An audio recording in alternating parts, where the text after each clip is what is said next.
28. Pengetahuan, wacana, dan kenyataan di organisasi. A. Konsep dasar pengetahuan. Pengetahuan merupakan keseluruhan kognisi dan keterampilan yang digunakan oleh manusia untuk menyelesaikan masalah. Kandungan intelektualitas dan mentalitas manusia diklasifikasikan dalam 1. Data berupa simbol. 2. Informasi, data yang diproses agar dapat dimanfaatkan. Informasi menjawab tentang siapa, apa, kapan, dan di mana. Ketiga, pengetahuan.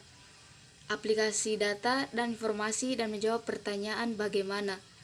Keempat, memahami. Mengapresiasi pertanyaan mengapa.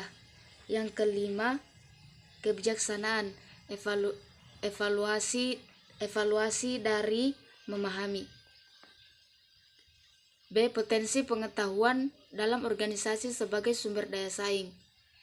4 kriteria dapat dipakai membantu perusahaan sumber daya yang dapat mendukung keunggulan daya saing, yaitu 1. Berharga, 2. Langka, 3. Sulit ditiru, 4. Sulit digantikan. Peran manajemen pengetahuan. Yang pertama, berperan mengelola pengetahuan, mengonsentrasikan diri dalam kodifikasi pengetahuan. Yang kedua, diarahkan untuk mempertemukan antara orang yang memiliki pengetahuan dan orang yang membutuhkan pengetahuan. C. Sistem dan kelompok pakar dalam organisasi. Dalam mengoperasikan sarana manajemen pengetahuan, dibutuhkan organisasian dan pembagian kerja. D. Strategi pengelolaan pengetahuan dalam organisasi.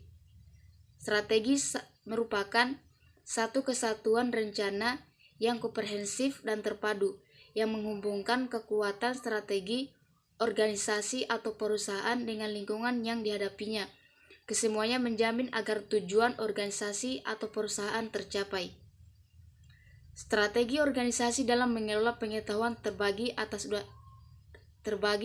dua ekstrim. Pertama, strategi kodifikasi dan strategi personalisasi. Proses pengalihan pengetahuan dalam organisasi. Tahapan dalam transformasi pengetahuan.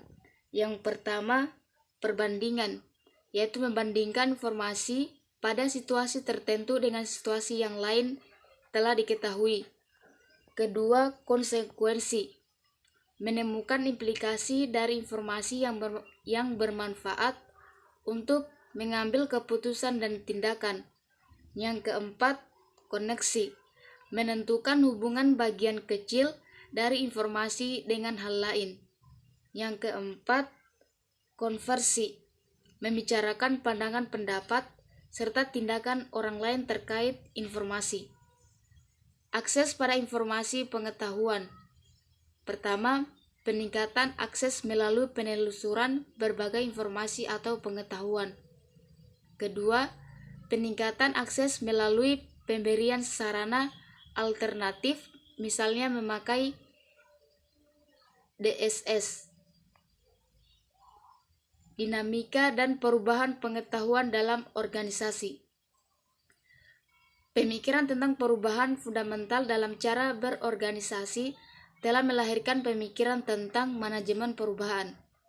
Saat ini manajemen strategi organisasi perubahan dipakai untuk mencakup teori dan praktik yang berhubungan dengan pengembangan organisasi, SDM, manajemen proyek, dan perubahan strategi organisasi.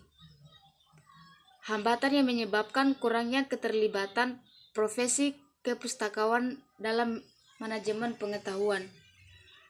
1. Manajemen pengetahuan hampir selalu digerakkan tim perencanaan strategi yang beranggotakan anggota senior. Kedua, pustakawan menganggap manajemen pengetahuan hanya berdengung dan akan hilang sendirinya.